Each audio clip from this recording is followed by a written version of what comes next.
ဒီနေ့မှာတော့မကြီးကလွန်ခဲ့တဲ့8နှစ်လောက်ကစားခဲ့တဲ့ရွှေအိုးဖက်တစ်ဖန်ပြန်သွားစားပေါ့နော်နေရာတော့တခြားတဲ့ငလင်းလေးဘာကြီးလှုပ်ထားတာနဲ့ဆိုနေရာလေးကပုံစံလေးတော့နည်းနည်းလေးပြောင်းသွားမှတိတ်မမတ်မိဘူး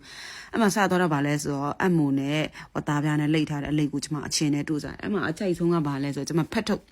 ရင်တွေရလည်းအရန်ကောင်းတာရင်တွေရလည်းအရန်ကောင်းတာရင်တွေမတောက်တဲ့သူတောင်မဲ့တော့အဲ့ရီရောင်အော်တိုတာအဲ့မှာစိတ်နံကင်းနေပိုင်းနဲ့အစုံရတယ်အကင်းနေကြက်ဖင်ညဝက်ဖင်တို့ဘာတို့ညာတို့အကုန်ရတယ်စိတ်ကလေးစားကြက်ကလေးစားဘာညာအစုံတော့ရဘုံကတော့မပြောတတ်တော့သူကတော့ကြက်ချီတော်ကိုကြိုက်ပါတယ်သူကတော့မမအမြက်ပြူပေါ့နော်ဒါတော့ကျွန်မတော့ချောင်းညိုကြိုက်စားလိုက်တော့ကြိုက်ဖြတ်ပြီးရောစားပြီးရှုပ်တယ်အေးအကုန်တကုံကျုံပြီးတော့ဒီဥစ္စာလေးကကြတော့ကြက်တောင်ပန်ပေါ့နော်ကြက်တောင်ပန်လေးကိုလည်းကျွန်မစားပါတယ်အဲ့ဒီကြီးကင်ထားတာ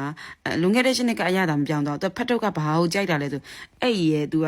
ကော်ပြန်လားပါလားမသိအဲ့ဒါတော့ဆိုင်ရှင်ကိုယ်တိုင်လုပ်တယ်အဲ့ကော်ပြန်လေးပပလေးမှာအတွင်းမှာအသားလေးများများလေးနဲ့အရသာရှိတယ်သေးပေမဲ့အရသာရှိရယ်အထုပ်ကလေးကတော့သေးသေးလေးဒါပေမဲ့စားလိုက်ရင်အရသာရှိရယ်ဟိုးရှိတုန်းကစားဘူးတဲ့ဟာအခုတစ်ဖန်ပြန်သွားစားတာမူရင်းလက်ရအတိုင်းပဲကောင်းစဲကောင်းမြဲပဲကျမတော့ကြိုက်တယ်ဂျေဇူအရန်ကောင်းတယ်မန္တလေးမှာစားကောင်းဆုံးဖတ်ထုတ်ဆိုရင်တော့ကျမဒီဆိုင်လေးကိုအရန်ကြိုက်ဆုံးပဲဖြစ်ပါတယ်သွားစားအောင်မယ်နောက်ထပ်လည်းကြိုက်တယ်တို့ကြိုက်တယ်စားမယ်ကွယ်ဂျေဇူတင်ပါတယ်